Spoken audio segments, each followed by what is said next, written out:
Hello, and thanks for joining Southeast Speaks, a work of the Southeast Institute of Biblical Studies. Once a week, we meet with students, faculty, alumni, and friends who support the work of training gospel preachers. Enjoy today's discussion, and be sure to like, share, and subscribe.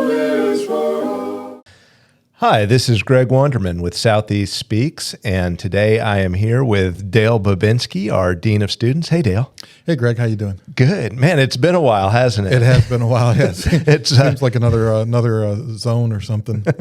We've had a busy summer, though, haven't we? It's been a very busy summer, but productive. Yeah. Did you get your projects done? Some of them I did, yeah. I didn't get things done at home, but I'm ready for the school year to begin and ready and raring to go. Good. A lot of people think that we, like a lot of the schools, I think, take summers off, but we have a summer quarter, and we're pretty busy over the summer break as well. We have a lot of projects that we have to get done, don't we? Yeah, there are projects that have to be done, and I've been speaking out a lot, so I've been visiting different congregations and getting an opportunity to preach. And you had some excitement up at the student housing, I think, some tasks you had to take care of. Yeah. Student housing is at Murphy's been at work up at the student housing, and so yeah, we've had some various different things that have required attention up there. But you've got some new, really working on the student housing and a lot of great stuff going on up there. Yeah, it's a great benefit to the students, to have a place to live while they're in classes here in their 2 years, and it's a lot less expensive than it would be if they were trying to find an apartment somewhere in the Knoxville area with the way that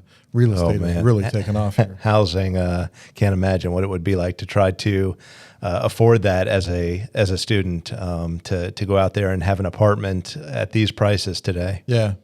So it's certainly gotten out of hand, you might say. It's a good time to sell, but a tough time to buy.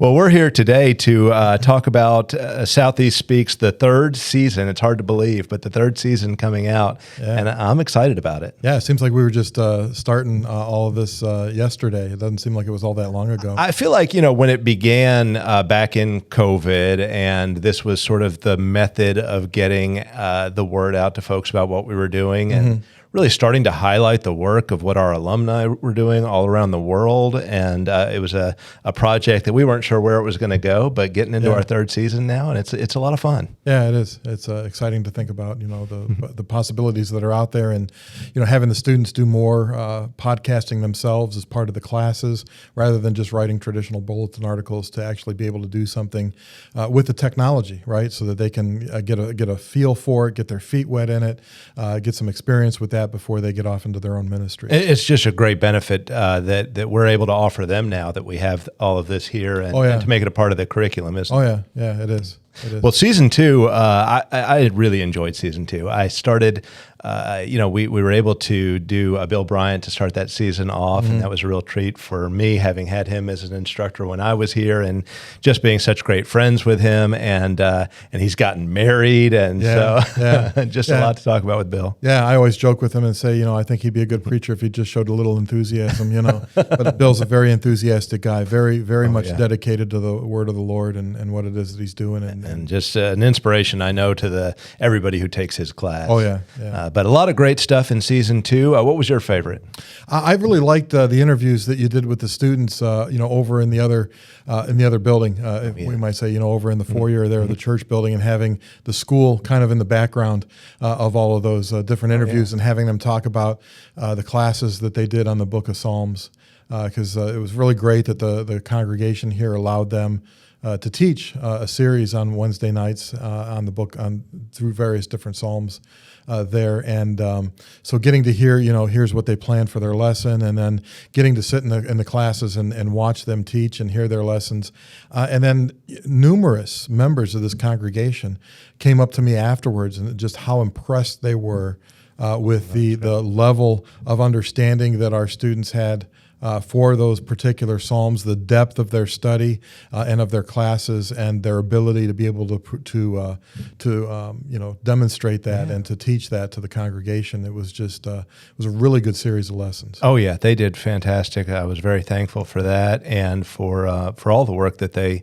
put in. In fact, our students are going to have an opportunity to teach classes over at West End on parables this fall. And so looking forward to the work they're going to do over there as well. Yeah, some of them said they were going to use the same lessons that they did in my education class. So hopefully I taught them well. We did. And, hopefully they'll do what they did in class, because they all did well in that. Good. Well, we're, I think season 2 was a lot of fun, had a lot of fun with that, but we're here to talk about season 3 and to take a look ahead at some of the things that are coming. Yeah, what's coming up in season 3? Well, we had at the lectureship, we got the opportunity to sit down with several guys. And so we actually did a number of interviews with folks that don't normally get the opportunity to come here. And so Will did an interview with Gary Hampton, got some interviews with guys like Will Brown and Jonah Stoltz, and a really fun interview as well that I got to do with Jeff Archie, even though he's not, one of our graduates. He is a big supporter and a fan of the school and a good friend. Yeah, he's a very personable guy, very easy to talk to, and enjoy Brother Archie, getting to hear him speak and interact, and looking forward to seeing him at Polishing the Pulpit, obviously. Doing a great work that he does with the International Gospel Hour as well. Had the opportunity to be with him. He just spoke at the Men's Day in Johnson City and did a great job up there. And so I really enjoy getting to spend time with him. Yeah. But and then several others. And also we are hoping by the end of season 3 or beginning of season 4 to announce a class that it's something you've been working really hard on, and just really looking forward to that. You want to sneak peek, share with folks what that'll be? Yeah, I've been putting together a series of lessons on the book of Hebrews, and I love the book of Hebrews. It's my favorite book of the Bible, and it's one of the classes I really enjoy teaching here. And then I said, I would teach anything, even your language and research class, if I could just teach the book of Hebrews. Although now that you're here and taking the language class, I'm glad that Greg's an English major, and so it fits, I think, for you to teach grammar better than I would. But yeah, the book of Hebrews, the difficult part is trying to take one chapter and boil it down into 45 minutes, but trying to hit the high points and trying to hit the important things that are there in the book of Hebrews. And just, it's a fascinating study. It's a fascinating book. It's not like any other book of the New Testament. It doesn't read like an epistle. It reads like a sermon. And, the writer himself says, please bear with this word of exhortation, which would seem to indicate that it is a sermon that he is sending them for them to study and for them to understand that Jesus is better. And you might say, well, better than what? Well, basically better than everything. He deals with Jesus being better than the angels and better than Moses and a better mediator, and he's brought a better law, and he's brought in a better covenant, and he's brought in a better hope that's established on better promises. And so all those places where Jesus is better are just strewn throughout the letter. And then in addition to that, the idea that, don't turn away from your Christianity. Don't throw in the towel. Remain faithful, the importance of being faithful and holding fast to your confession, or holding fast to your confidence. That's great. And, looking forward to getting those finished and get distributed out there so folks can hopefully, make use of the information that's there. And that's tough. I mean, I know when I taught Christian Evidences, I teach it here at the school, and it's several hours of class a couple times a week. And then I tried to teach it for, 35-minute classes at the church, right? So you try to condense down the material. You don't want to short shrift it at all. No. But you want to, certainly put it in the time that you have for a church class. Yes. And your lessons that you've broken these down to into are 30 minutes, roughly 30, 40 minutes. And so that's really impressive. And I know a challenge.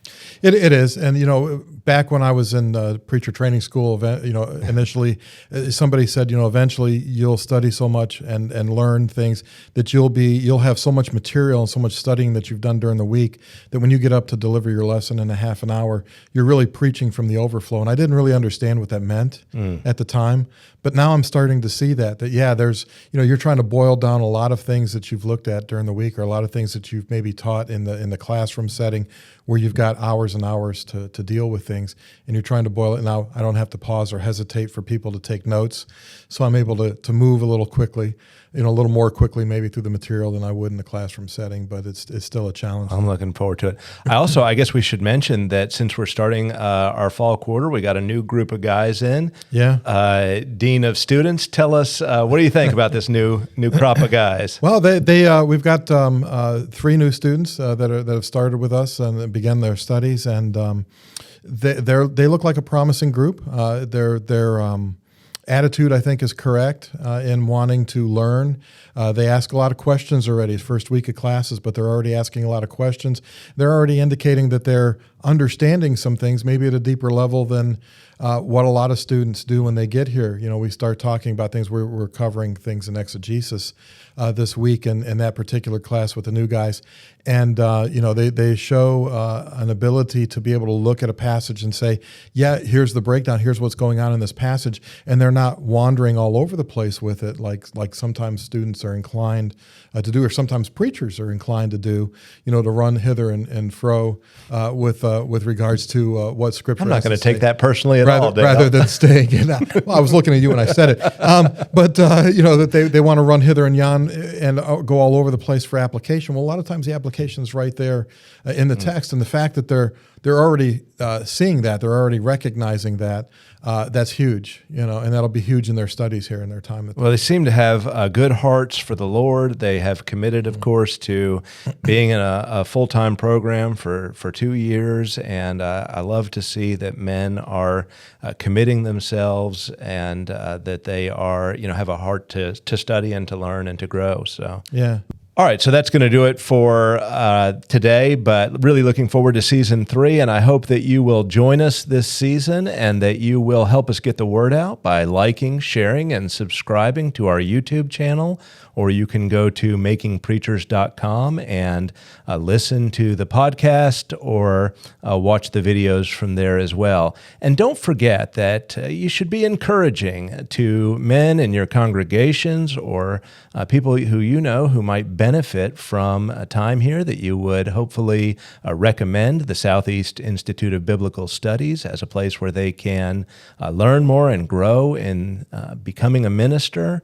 And also, if you'd like to support the work here, that you would get in touch with us. We'd love to share with you more information about how you can help to get the gospel out to many through the work that we do here at the Southeast Institute of Biblical Studies. Thanks again for joining us, and have a blessed day.